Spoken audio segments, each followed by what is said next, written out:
Hello, everyone, and thanks for joining us for Keeping the Golden Years Golden Benefits Planning.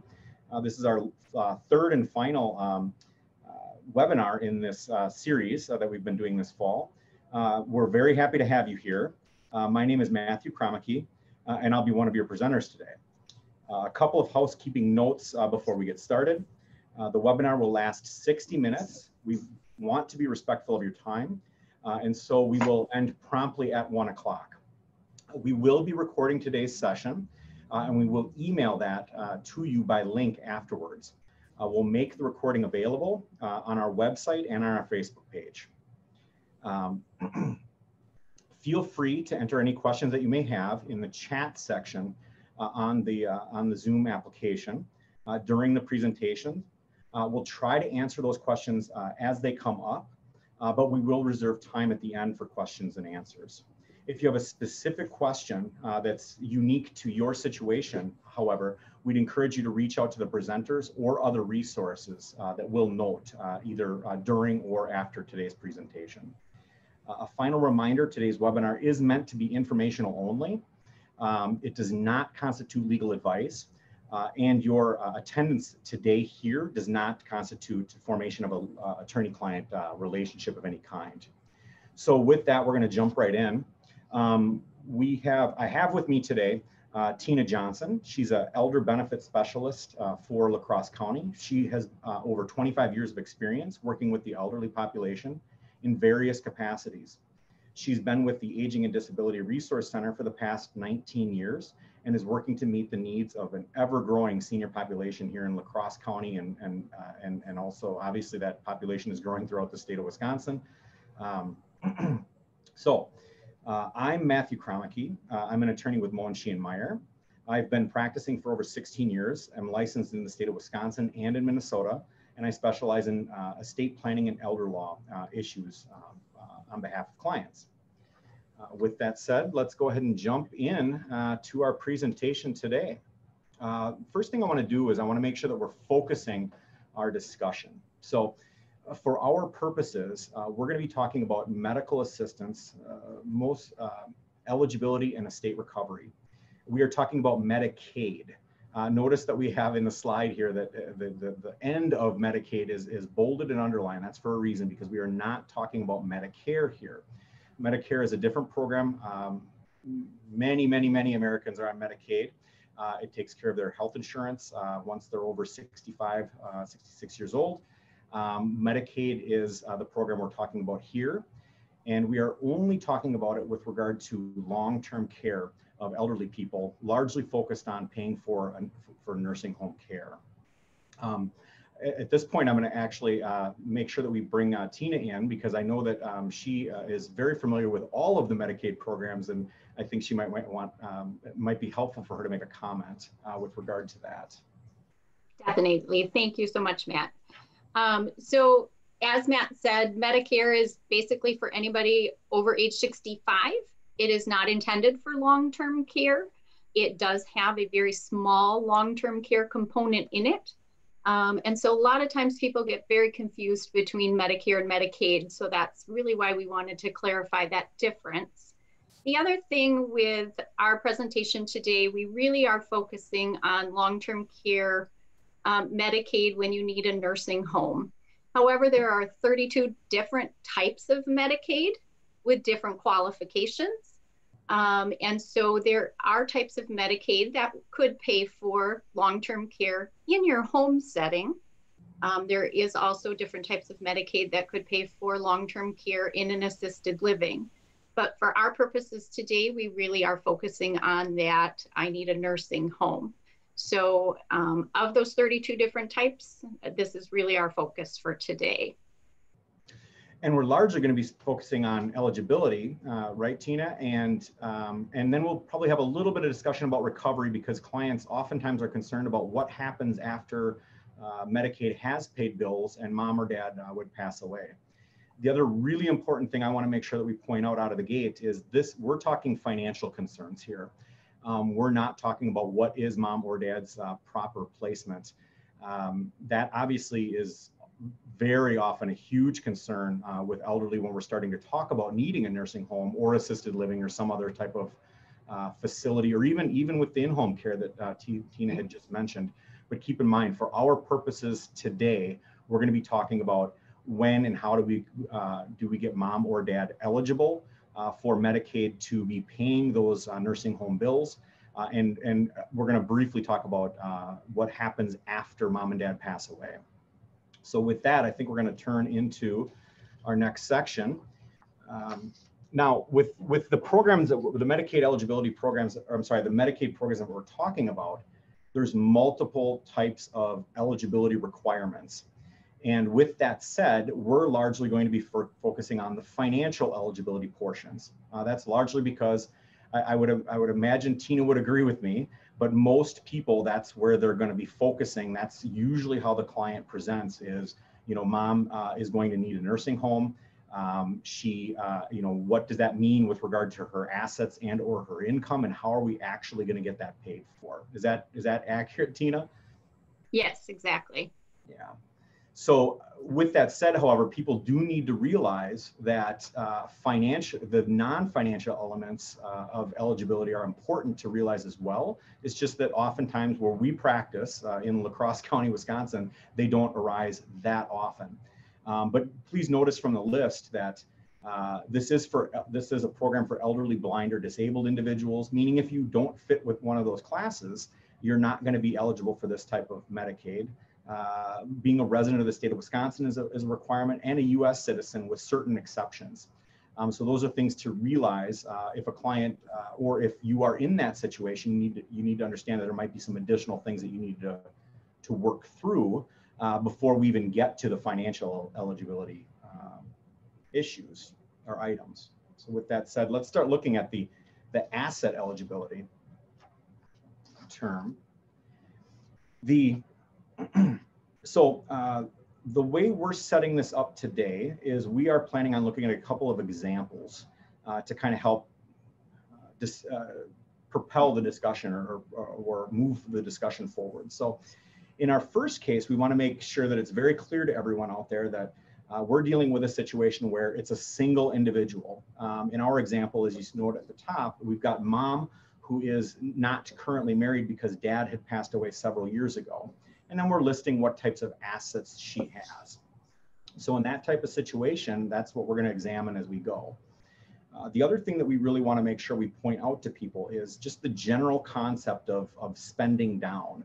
So Medicaid is long-term care Medicaid is a program basically to pay for nursing home care when that individual can't otherwise pay for it, meaning they're indigent, they don't have the money or the assets to deal with it. There are, however, assets that are considered exempt or not part of the calculation as to whether we have to spend any assets down. But when we talk about spend down, it really is about using mom's money in excess of those exempt assets on nursing home care before mom becomes eligible for this long-term care Medicaid. And you'll notice the way that we described it. All available assets, notice the available, will be spent down on nursing home care before mom becomes eligible for Medicaid.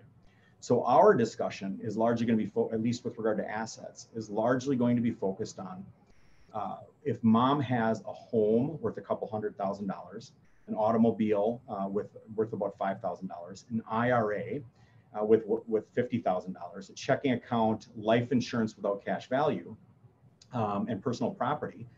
At what point, how much do we actually have to spend down for mom to become eligible for Medicaid, whereby Medicaid is then paying for that nursing home? Any examples or things to add there, Tina? As far as personal property, that's usually an area that comes up when especially with a single person, they're worried about value of personal property. But I mean, we're talking furniture, clothes, personal possessions. Really the only time a personal property would be considered an asset if it would be something of significant value, a family heirloom Van Gogh, not something we run into very often. So personal property is looked at, but they're not coming to take the dining room table or the couch, which some people do still feel that that should, might be looked at. Yeah. The one thing I'd like to point out here before we actually flip the slide also is, please notice that we actually specifically describe the life insurance as having no cash value. And that's very important. Isn't that correct, Tina? When you're looking at eligibility, we're really looking at, what kind of immediately available assets are we dealing with? Is that correct? That is correct. Sometimes we do find with older clients that they have whole life policies that might have a $2,000 cash value. That $2,000 cash value, if they can cash it in, could be considered an asset if we're looking at life insurance. However, more and more we see people with term life. Term life does not have cash value. So then the term life is not an issue. All right, very good. So let's go ahead and flip to the next slide, because when Tina and I look at this, or other professionals that work in this field, when we look at this, we're going to look at mom who just showed up in our office, or children of mom here showing up in our office, and they're going to be saying, look, these are the assets she has. When is Medicaid actually going to start paying for her care? Or when can we apply and we're actually going to be eligible for the nursing home to be paid by Medicaid? And the way I do it is I typically am going to take those assets that we listed on the previous slide, and I'm going to put them into two separate columns. The first column is going to be the assets that are unavailable, or otherwise what I would describe as exempt. And then the other assets are going to be the available assets. And this slide provides kind of that two columns so that we can kind of see what we're talking about. So in the example that we had provided previously, you'll notice that the home may be unavailable, meaning we might not even count that as something that needs to be spent down before Medicaid starts paying for the nursing home. There are a few conditions when mom is single. For instance, if it's occupied by someone, if mom intends to return to the home, if the home is actually a business, like a rental or something like that, or if mom is actually attempting to sell the property. You'll also notice that the vehicle may be exempt, meaning unavailable for spend down if it's used for mom's transportation. And as Tina just described, personal property is largely exempt as well, meaning it's not even considered something that we are going to have to get rid of or value and then spend down before Medicaid starts paying. You'll notice the life insurance, because we describe it as having no cash value, would also be something that would be considered unavailable or exempt. And then mom, just by virtue of the Medicaid eligibility rules, is going to be able to keep at least $2,000 of additional assets. If we take a look at the other column, that's where we see the assets that are available for mom. And basically it's all other assets. In this case, the example that we provided, that means that mom's IRA is something that would have to be spent down before mom would become eligible, and $5,000 less the $2,000 that she's able to keep, so $3,000 essentially. So in this case, what we're really dealing with is a $53,000 spend down. Would that be your analysis as well, Tina? Yep, definitely. So the IRA would have to be cashed in to be used for mom's care, regardless of if there's penalties or not, or tax consequences or not. So all of that needs to be factored in when you're looking at doing that type of using those assets and resources to get mom eligible for the nursing home Medicaid. Yeah, and I'm very glad that you brought up the tax situation with that IRA, because that is a major question that you receive. Okay, so we have an IRA, it's available, meaning it has to be used for spend down. But of course, that IRA oftentimes is going to have a large tax liability associated with it. So how do you advise people in that sort of situation, Tina? Yep, we usually recommend they talk to their tax preparer when they work with that to make sure that those taxes are paid upfront if possible. A lot of times when you cash in an IRA, you can take those taxes right out of that distribution. So, talking it through with attorneys, your financial planner, or an accountant to make sure that you're doing that properly. You don't want to get stuck after the fact owing tax money and have no money yet to pay it. Yeah, very good. So get to the tax professional, make sure the amount is figured out, make sure you're prepaying it essentially. Mm-hmm. And then you become eligible. So you're putting in the application and then the money's there available. And then you do the tax return. And if there's any refund, then you're dealing with this again on the back end, I would imagine. So very good. I would point out that with this example, this means that mom is not currently eligible for Medicaid. Now, we will later in the discussion get into some options that mom might have, but it's important, but that's not for right now. It's important to notice that mom does have a spend down of approximately $53,000, okay? And then actually, Tina, I think the next slide, we're gonna be talking about the income situation with mom. If you don't mind running through that for folks. Sure. So as far as long-term care Medicaid eligibility goes, once someone is eligible for nursing home medical assistance, they are allowed to keep a whopping $45 of spending money out of their Social Security income or whatever other income they have for their personal needs. Unfortunately, that $45 figure has not changed for at least the 20 years that I've been doing this, and we all know $45 does not go very far. So sometimes too, when we get back to kind of spend down, you know, stock up mom on clothes, slippers, things they might need, because $45 we find pretty much covers your haircut and a few personal items during the month. So the other thing with the income, and I believe in our example, mom had $1,500 a month. So basically, if mom has any expenses for health insurance, she's allowed to pay that out of her Social Security income. She'll keep her $45. For the first 6 months, while there's still the intent to return home, if she still has a home and there's an intent, she'll be allowed to have money to pay the property taxes, you know, heating bills, upkeep on that. But if there is no intent to return home, then basically after the $45 and the health insurance premiums, the rest of the money does get contributed to the nursing home for the cost of care. So lots of scenarios in there, but basically, you know, for our purposes here, most of mom's money in this scenario is going to go to contribute to the cost of her care.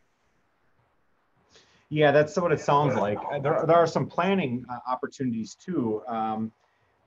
The one that comes to mind right out of the gate when I'm thinking income and mom and the situation where almost $1,500 is going to go to care, and the fact that she only has $45 for all of her personal care needs, periodicals, communications devices, medical devices that are uncovered by insurance, would be what's known as a special needs trust. So I do want to earmark this right now. We talk about that a little bit later on in the presentation, but that is a potential way to turn what would otherwise be spend down assets into assets that are going to be there for mom's special needs, that can kind of cover the difference between that $45 and what mom otherwise would spend on those types of things. Isn't that correct, Tina? That is correct. Yep. And that's why we really hope people will plan ahead, especially when there is a spend down, because yes, there is some ways to set things up to allow mom to have more money. And again, this is the single person. So definitely, you know, working through an attorney to look at that special needs trust, it is a great resource to help mom have money for the other things that she may need. And I'm very happy that you brought up working through a special needs trust with an attorney. That is definitely not the type of work to be done on your own. It's very complicated. There's lots of things that are not intuitive. So that is something we definitely want to plug that at this point, that make sure that you're working with a qualified individual if that's the type of planning you're looking at doing. So with that, I think we're going to turn to our next example. So everything that we've talked about up to this point, both assets and income, has been discussing a situation where we have mom or a single individual that needs nursing home care and has certain assets. At this point, we're going to turn to an example where we actually have mom and dad. Obviously, a very common situation where clients present where mom and dad are married, they live in their marital home. Mom needs the nursing home, and keep in mind when I'm describing mom needing the nursing home, this is just arbitrary. This is just for the purposes of discussion. It could be dad, and everything could be the opposite. But the point is that mom is going to need the nursing home, and we're trying to figure out how we're going to pay for it, what it's going to mean for mom and dad's assets, as well as what's going to happen with regard to the income going forward. So probably the most important, well, one of the most important distinctions I'd like to make out of the gate with regard to this situation as opposed to the single situation is that for Medicaid purposes, mom and dad are considered a single economic unit. I would imagine, Tina, that you have this happen very often where clients come in or individuals come in and they say, you know, mom needs the nursing home, dad doesn't. But guess what? The home is titled in dad's name. The IRA is in dad's name. The checking account's in dad's name. So therefore, none of that really matters. Mom doesn't have anything. It's all in dad's name.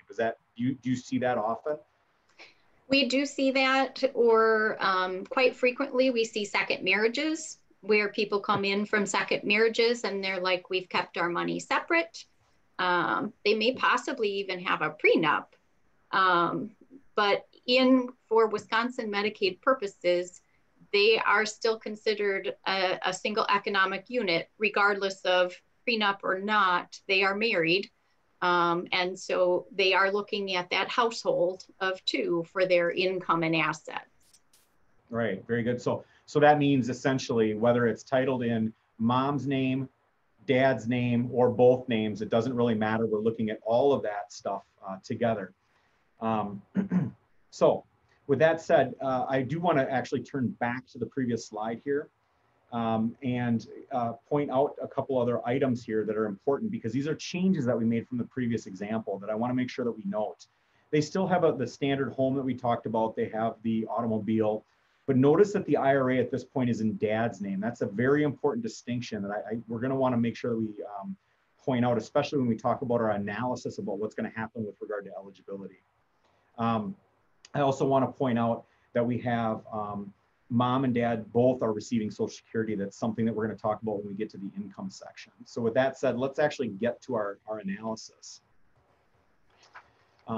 So again, what we're going to do with this type of analysis is we're going to basically put two columns together, and we're going to put two columns next to each other. And we're going to say what of the assets that they own are unavailable, and what of the assets that they own are unavailable.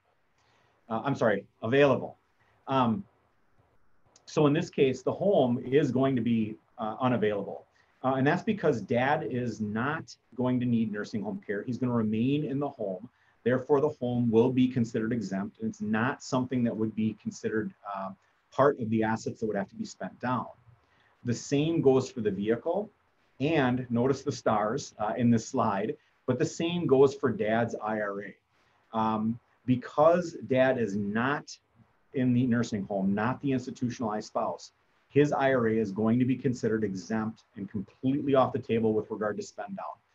If this were the reverse, if this were mom's IRA and mom were the one going into the nursing home, that would be considered an available asset and something that would have to be spent down. Tina, I'm going to turn it over to you because I have a feeling you're really going to want to make sure that people understand this one, because I know from our prior discussions that you've seen this happen many times where people mistake this rule.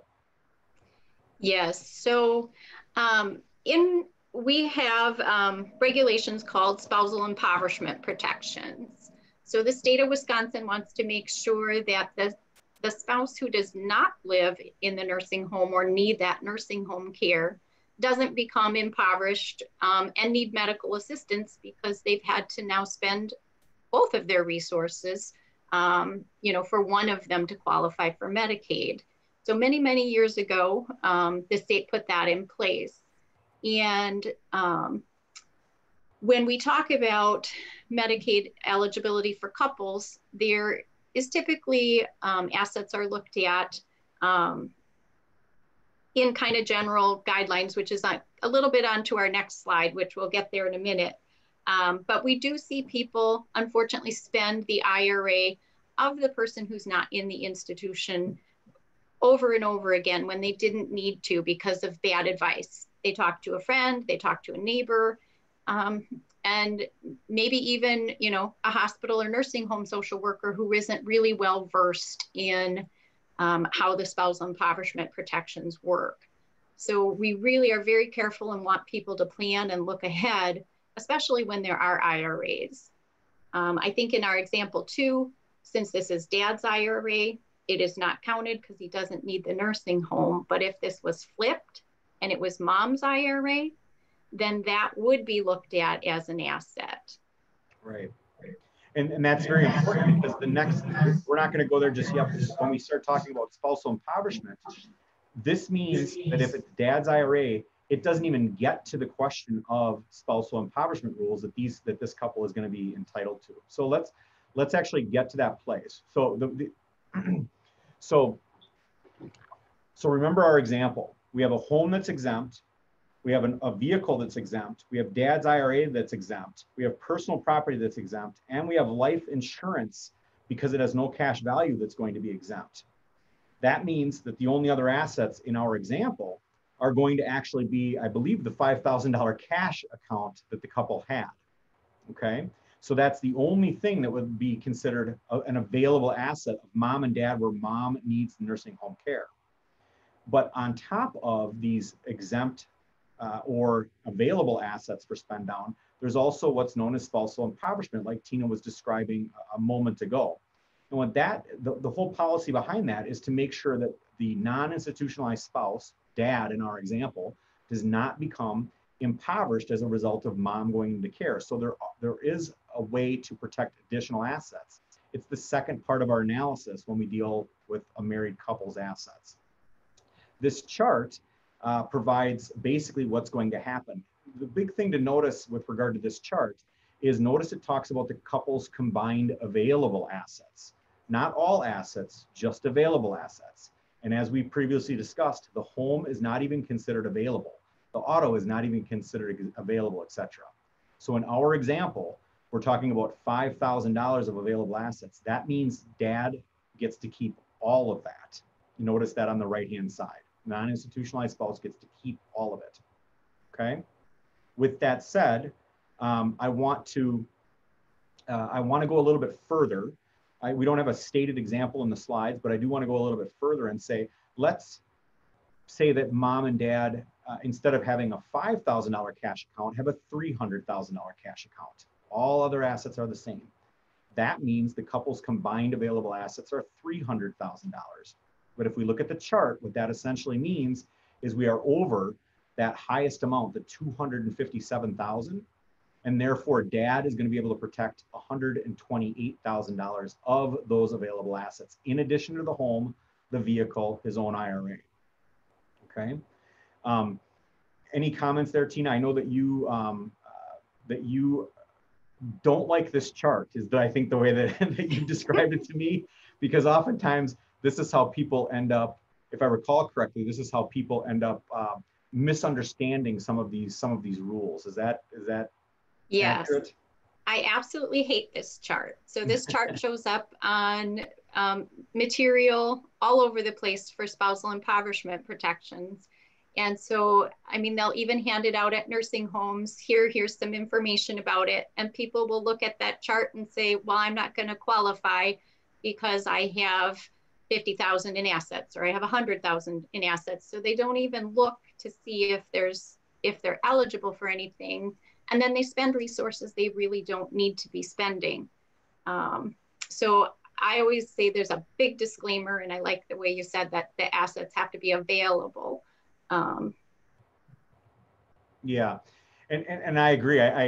People oftentimes don't go through this multiple step analysis of what's actually going on with regard to the assets that they have, and they'll just get rid of it. They'll disregard at face value based on looking at something like this, and that's just not how this works. This actually comes in after we're determining what is available and what is not.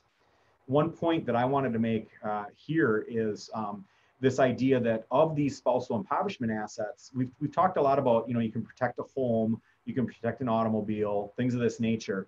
But with regard to the spousal impoverishment rules, the asset class really doesn't matter. It can be basically any asset and any asset class that's available. So for instance, this could be a piece of real estate.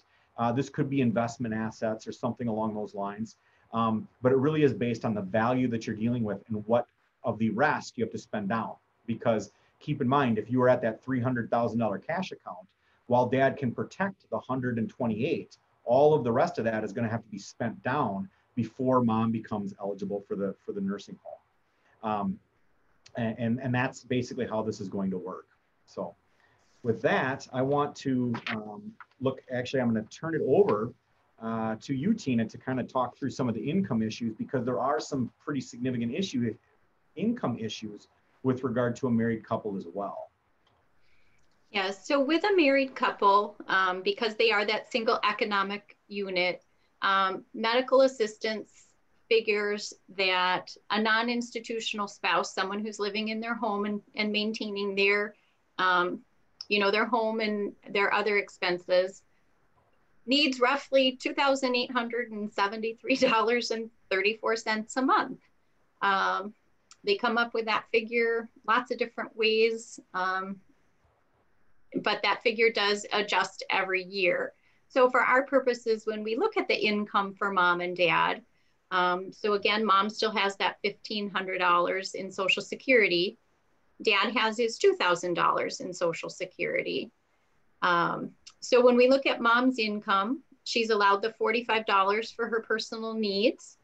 She's allowed the $250 for her medical expenses, which reduces her income, in our example, to $1,205.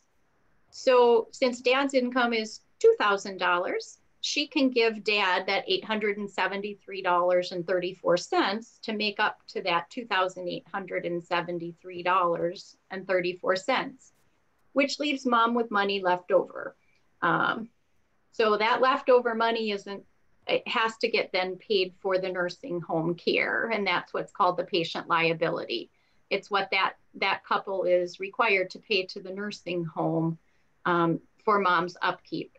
So $331.66 a month, that's definitely way cheaper than a whole month of nursing home care.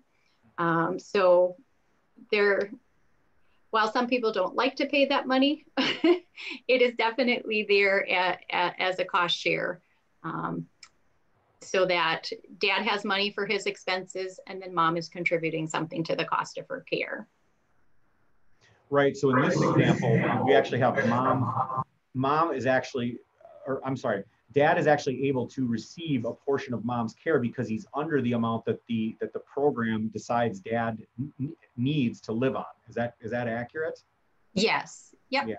And mom still is contributing a little bit. But what I want to do for the purposes of discussion is, if we change these Social Security amounts, that also means that there's a possibility that dad could actually be contributing for mom's care. Is that correct? That is correct. Yeah. So for instance, if mom had $1,500, but dad maybe has Social Security of $2,000, but also has a $2,000 pension or something like that.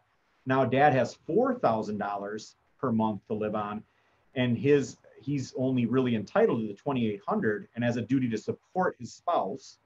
And therefore, then the difference between the $2,800 and the $4,000 is something that is also going to be mom's patient liability, and it's going to be coming from dad. I think that's really important for people to understand here.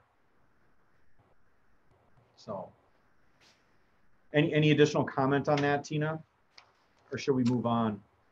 I think we should move on. The income gets complicated and everybody's situation is very different, whether they have Social Security, pensions, so those are things you definitely want to, sit down and work through at that time.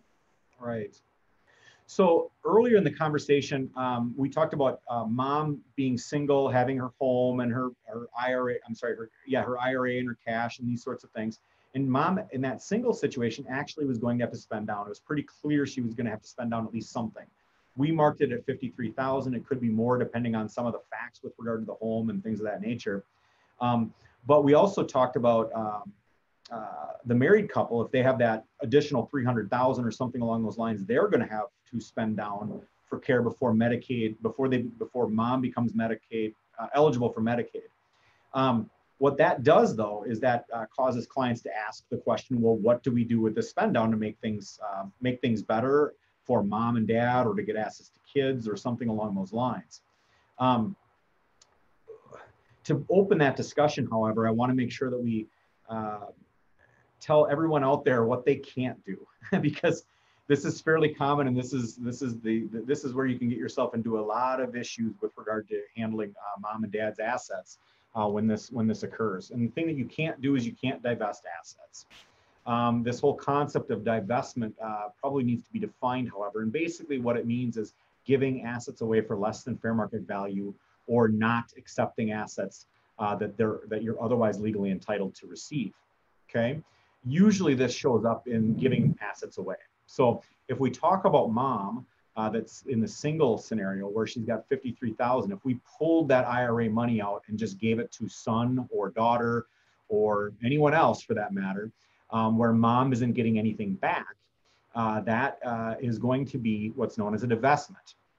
And the program requires, when you apply for Medicaid, to disclose all divestments that have occurred in the 5 years prior to the application, or the placement. And so those can be very, very tricky, and something that you don't want to engage in lightly, and you certainly don't want to deal with without a trained professional planning through that sort of work, basically. I do want to talk a little bit about what, because oftentimes people will say, well, what can they really do? What are they going to do to me or to mom if mom gives everything away and then shows up? Well, what they're going to do is they're basically going to refuse to pay the nursing home, because a penalty period will apply at that point based on the value of the divestment itself divided by the daily rate of a nursing home in the state of Wisconsin, which I believe is around $250 to $300 a day. So for instance, if mom just gave away $100,000 and then that's reported on the Medicaid application, or Medicaid otherwise finds out about that, they're going to take that $100,000, they're going to divide it by that $250 amount, whatever that may be, and they're going to say that's the number of days that we're not paying for mom's nursing home care. So at that point, we have mom without the $100,000 to privately pay for her care, and the nursing home not getting paid by Medicaid, which is eventually going to be a very big problem for mom and her ability to continue to stay with the nursing home. So any comments there, or anything that I missed there, Tina? Yeah, so divestment is something our agency has lots of discussions with folks. Sometimes divestment is totally unintentional. So, you know, mom's getting older, she doesn't need her car, she gives it to a granddaughter. If there was no cash transferred there, that is a divestment. So really, we talk to people about, you know, trying to look ahead. And so really thinking that through. And again, a lot of this is not intentional. And so, you know, that instance where the car is, that does cause a penalty period unless granddaughter wants to reimburse mom for that car. The other question we get a lot of times with divestment is, well, I tithe. I give my kids $100 every year for Christmas. So as far as Medicaid purposes go, as long as it's something that you can show for that 5 years, or, you know, a pattern of giving. So every month you tithe your church, or every year you tithe to your church, and you show that pattern, or every year I give my, you know, children $100 for Christmas. That is not considered a divestment. But let's say, you know, you always give your kids $100, and now you're starting to feel like, I'm starting to need some help. This is going to come up soon. And I give them $10,000 one year. That is a divestment. So it's got to be something that's patterned and routined. And they will ask about that. Yeah, I want to make sure that we really underscore those points. So the tithing is specific to church, or I would imagine charitable donations. That's not going to be for the kids or something like that when we're talking larger amounts. And then you're trying to establish that pattern. Whereas the other one is more like Christmas gifts and what I would consider called de minimis.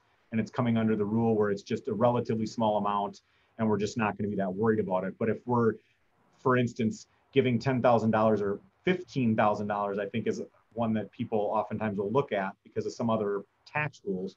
That's not that to the children year after year after year is not necessarily the pattern that we're talking about to create a non-divestment. Is that correct? That is correct. Yep. Yeah. So if we're doing things that are more like thousands of dollars to children, even though it's year after year, that still might be problematic from a divestment perspective. Yes. Yeah. And there are keep in mind, as we've said throughout this webinar, there's all sorts of little caveats and rules to these things that we're dealing with. And that's, again, why it's very important to walk through this with someone that understands these rules and that can apply them to your particular situation and goals as we go. Because there are different things that can be done with divestments. I just want to make sure people out there understand that this is an area that's rife with error, where people run into trouble, and we may end up inadvertently causing mom to not be able to continue to be in the nursing home, or a penalty period that we're now scrambling to try to cure or fix after the fact. Okay. And with that, let's turn to the next slide, because the next slide goes through at least a few examples. Keep in mind, there's many, many, many things that can happen depending on the different circumstances that each family has. But there are some standard examples of ways that we can actually deal with a spend down that puts mom or dad in a better situation, or the kids for that matter, in a better situation when we're facing one of those parents or individuals going into the nursing home. So I'm just going to quickly kind of run through these examples. The first one is doing Medicaid compliant funeral and burial pre-planning. So that's things like putting together a funeral trust, pre-purchasing burial assets, things of this nature. As long as it complies with the Medicaid rules and regulations, you can spend a decent amount of money making sure that that funeral and that burial are all prepaid. And what that essentially does is turns assets that would otherwise be available for spend down and turning them into assets that would be exempt. And that obviously makes mom or dad better off under those circumstances. The next two items are home improvements and home modifications. Now, we saw that oftentimes a home is going to be an exempt asset, meaning it's not available for spend down. What that means, and there's nothing really stopping people from buying assets for fair market value. So for instance, if we buy a furnace for $5,000 and because the furnace needs to be updated, now we have a home with a new furnace in it, and we spent $5,000, but we got a furnace. That's not a divestment, because we received something for value. And that means that there's all sorts of things that we can do with regard to the home to improve it, to modify it, to make it easier or better for dad to live in while he's still in that home, or for mom to return to afterwards and still have Medicaid paying the bill in the meantime for mom. Any examples there, Tina, that might be helpful for us?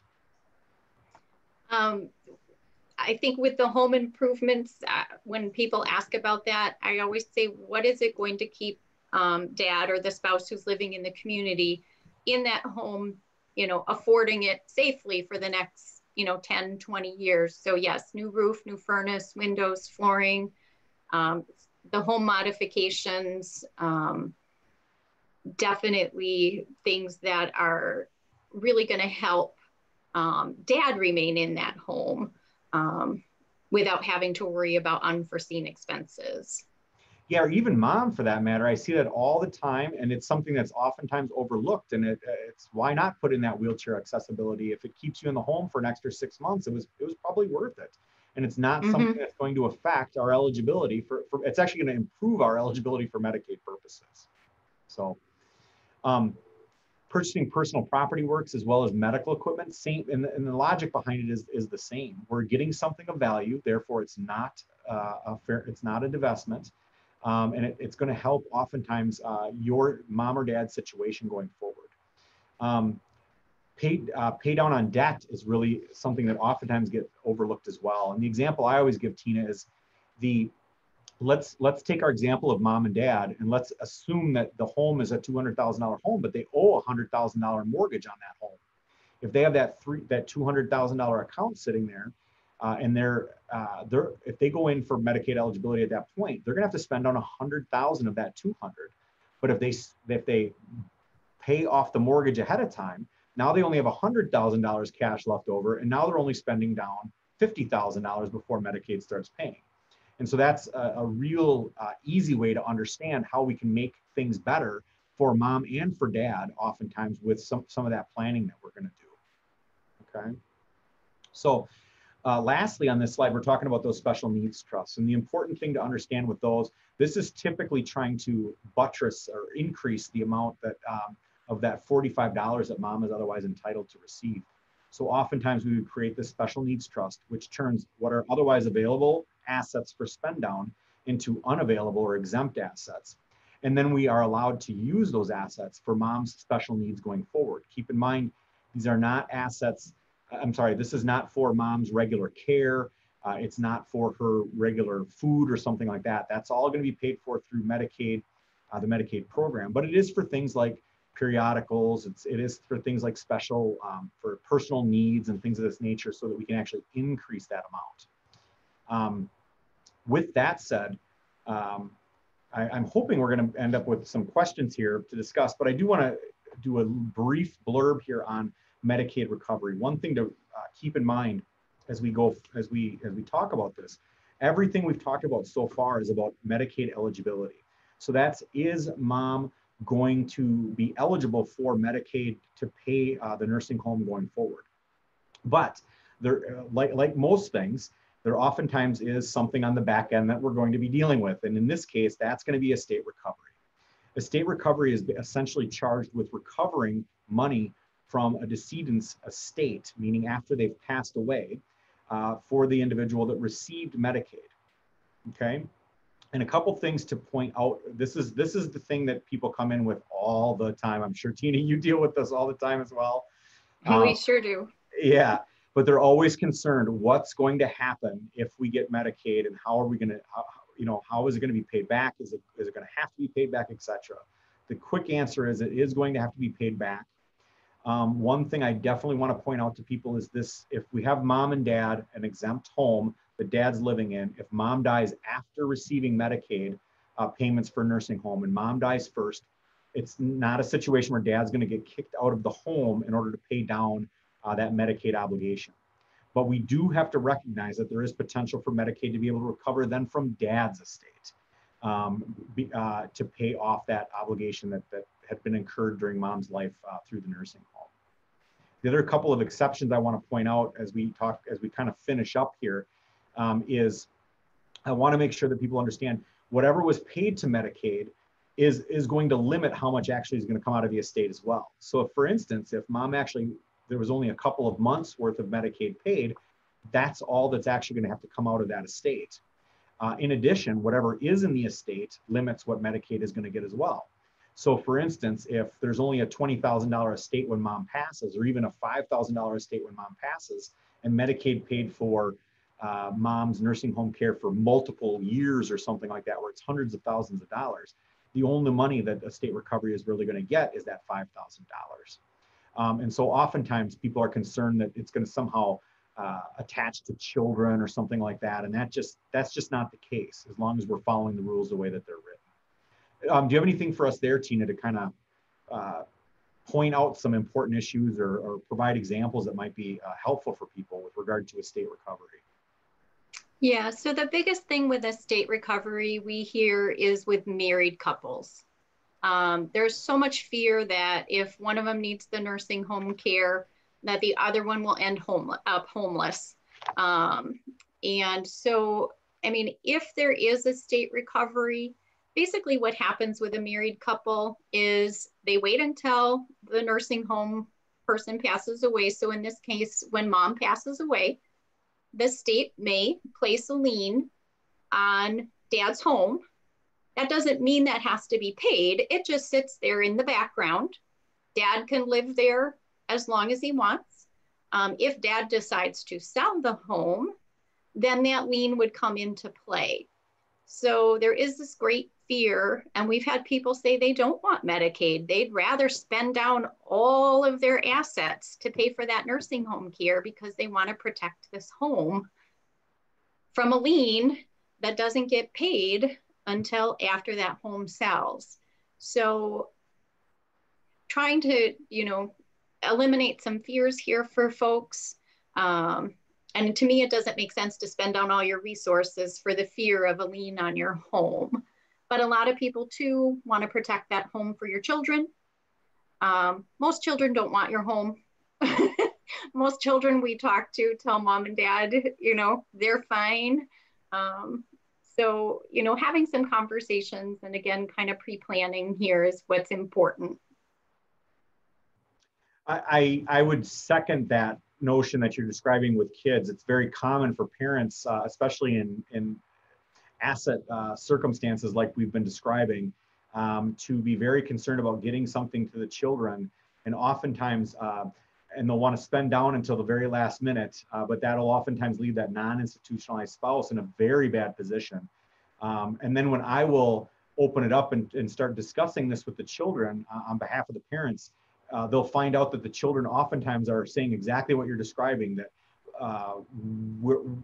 you dealt with it, you know, we're in decent positions, we can handle this.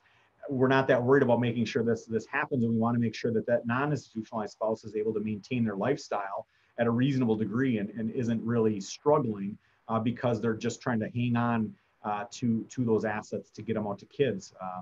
So it's interesting that you bring that one up for our purposes here. So with that said, I think what we're going to do at this point then is open this up to Q&A. Yeah, and Matt, we do have a question already from Kim. Oh, sure. Okay. So she says, when a parent passes away in Minnesota, does the personal property exemption get looked at the same way as Wisconsin? So I'm going to answer that generally because remember the disclaimer at the beginning that every situation is slightly different. But Medicaid is a federal program, so generally the rules are the same state to state. There can be slight differences. And oftentimes, honestly, administrative differences and things like that are beyond the scope of our discussion here. But generally, it's going to be fairly similar. And I'd actually turn it over to you, Tina, to kind of elaborate if that helps. Yeah, so we're specific to Wisconsin. So I guess it's kind of the same answer for you. These are federal programs. Each state does interpret them. We have a lot of people who come back and forth across the bridge. My understanding is they're very similar, except for how much in income and assets married couples can keep. But other than that, we've been told the programs are very similar, except for the income guidelines. Yeah, they are. There's also interpretation, like Tina described, that might be slightly different. There's also a way that specific reps might look at those situations and how they interpret the situations, and quite frankly, how they're going to handle the situations under the rules that they're dealing with. So again, those are the kinds of things that, for our purposes during this webinar, we're not going to be able to get into in too much detail. And I would encourage you to talk to someone that that understands these rules and can deal with your circumstances specifically. So I've got another question that we had come in here. That's kind of an interesting one from my perspective. It's basically when should people start planning for this sort of thing? And I'm going to turn that one over to you, Tina. I think that's important for us to think about, because obviously planning ahead of time is better than waiting till the last minute, I would imagine, correct? Yes. So we really encourage people as they start looking at retirement. So I'm getting ready to leave my job. I'm getting ready to retire. Let's look long-term. And so, you know, when people retire, that's really a good time to update wills, you know, estate planning documents, as well as start looking forward to planning. We meet with people, unfortunately, all the time who, you know, they fall and break a hip. It wasn't something they ever prepared for. And, you know, now they're scrambling backwards. So the earlier you start planning, the better. But it's kind of a good time because at 65 or 66, when you're retiring, we figure you're still young. You've got time to really take the time to think things through and come up with some kind of plan. Yeah, and I would actually second that. I would say retirement's a really good time. That's what we're talking about, looking at estate planning. That's oftentimes when people are starting to say, how am I going to pay my regular monthly bills? And another way to discuss this, and those are more the short-term issues. Well, I'm sorry, those are more the short-term issues. But then the more longer term is what's going to happen if we are no longer able to live in this home. We're going to need additional care later on down the road. That might be the 20-year prospect rather than the next year or something like that. But that is a very good time to deal with it, because it also means that you're getting familiar with the rules that we're dealing with. And you're going to understand how it applies to your assets and your income. And then you're going to be able to adjust as things come up, as life kind of continues on. Things like divestment, it's a good time to be talking about it at retirement age, because if there's specific assets like the family cabin or something like that, that we really don't want to have get tied up into things like Medicaid multiple years down the road, that 5-year look back period, we've got to plan quite a long way in advance so that doesn't start getting kicked in with regard to gifting and things that we can do. Okay. We have another question here that's a little bit more specific here. It looks like someone is asking about, we're talking about liens against homes and what costs are the liens usually based on. So the liens are actually after an individual has become eligible for Medicaid, Medicaid is actually paying, and then when they apply, and if they're showing that they own a home, there may be a lien filed against that home. There's not really a cost to the lien other than to show that the state has a interest in that property. And the cost is basically constantly going up based on the amount of care that's being paid for by the state through the Medicaid program. Is there anything else that I missed in that regard, Tina? Yeah, so as far as just a rough estimate calculation is typically if the lien is placed, they're looking at recovering that monthly cost of care. So average nursing home care runs around $3,000 a month. So sometimes we do see that lien, closer to that $3,000 a month figure. However, I'm sorry to interrupt. Nursing home care is going to be much higher than $3,000 a month, isn't it? You said $3,000. Oh, yep, 3,000. That's what I apologize. That the state pays the nursing homes approximately $3,000 a month for Medicaid. So it would be the cost that the state is paying the nursing home. Good. I just want to make that clarification. Thank you for clarifying that. Yes. Yes. So it's the portion the state pays to the nursing home, which right now they roughly pay about $3,000 a month. Right. And then that's going to go up month after month after month of the state paying that amount. Is that correct? Yeah. Yes. Okay. And then whenever that person actually passes away, that's what's going to stop that from happening at that point. Passes away or leaves the nursing home, basically. That's when it's going to stop happening, and the lien will continue on from there. So it looks like we're getting near the end here. So one of the interesting questions we have here kind of on the side, and I'm gonna open this one up to Tina, but can I be barred from Medicaid if I just moved into a state? That might be an interesting one for our viewers. Do you mind fielding that one? Yes, so that can be, it's based on residency. So you can move into the state, and as long as you become a resident, claim you're a resident of that state, Medicaid will look at you. Again, for the nursing home Medicaid, you do have to be in the nursing home 30 days. So,